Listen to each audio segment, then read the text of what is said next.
Chapter 10. Animal Control Officer Francine Paulette was on her way to 54 Deckerwood Drive.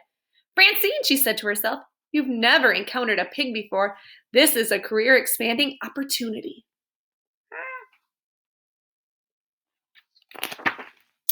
At the corner of Creek and Wendigo, Francine spotted a dog. She stopped the truck. Hello, little friend, said Francine Paulette. Are you lost? Arf, said the dog. Just as I suspected, said Francine. No tags. Hop in. Oh, Merkle Street, a golden retriever stepped right in front of Animal Control Officer Francine Paulette's truck. Tisk, tisk, said Francine Paulette. Foolish dog. She stopped the truck. She got out. Quick like a bunny, said Francine Paulette to the golden retriever. The golden retriever hopped in. Francine, said Francine Paulette, you are the best animal control officer in the history of animal control. Nothing can stop you, not even a pig. Chapter 11. By the time Francine Paulette turned onto Deckerwood Drive, her truck was full of dogs. To catch a pig, said Francine, what I need to do is think like a pig. The dogs in the back of the truck howled. Think like a pig, said Francine Paulette. She saw a man and a woman running down the street. Excuse me, said Francine, have you seen a pig? We lost her, said the woman. Lost who, said Francine. Mercy, said the man. Our darling, our dear, she is in great danger. An unmentionable horror approaches, said the woman. An unmentionable horror, said Francine Paulette. Exactly, said the man. All righty then, said Francine. Thank you very much. She rolled up her window.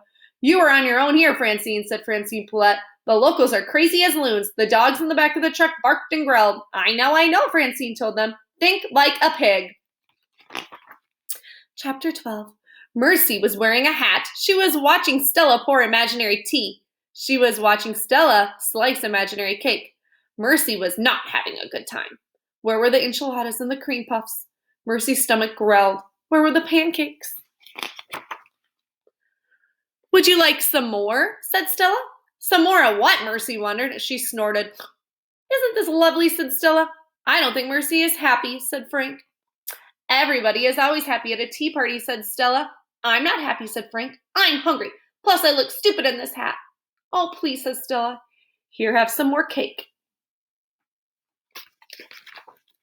Chapter 13. Animal Control Officer Francine Paulette was scouting the backyards of Deckerwood Drive. She leaped over hedges. She crept through flower beds. She thought piggy thoughts. She climbed in a tree, surveyed the yard below her. She saw 3 people wearing hats. She saw 3 people sitting at a table having tea. Isn't that nice, said Francine Paulette? Isn't that sweet? Francine looked more closely. Wait a minute, she said. One of those people is not a person. One of those people is a pig. Francine, you have located the pig. You are the best animal control officer in the history of the world. And now you must capture the pig on the count of 3. 1, 2.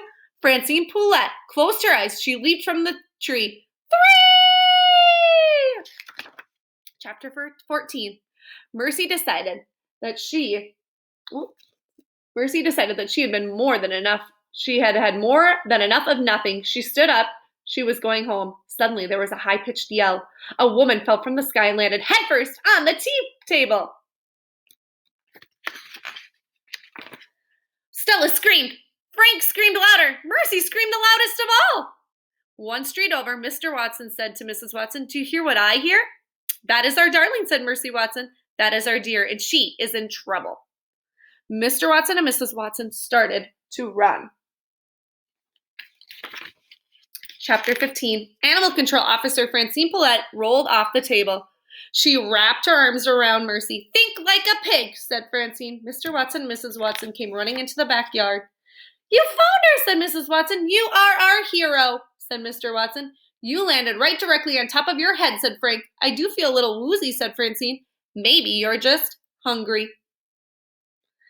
Anyone want toast? Toast that, Mercy? These dogs look hungry too. I wonder if this is a good idea, she said as she let the dogs out of the truck. It's a wonderful idea, said Mrs. Watson. Now Stella ran next door. Invite Eugenia and baby too. Tell them it's in honor of... Mr. Watson turned to Francine. What is your name, my dear?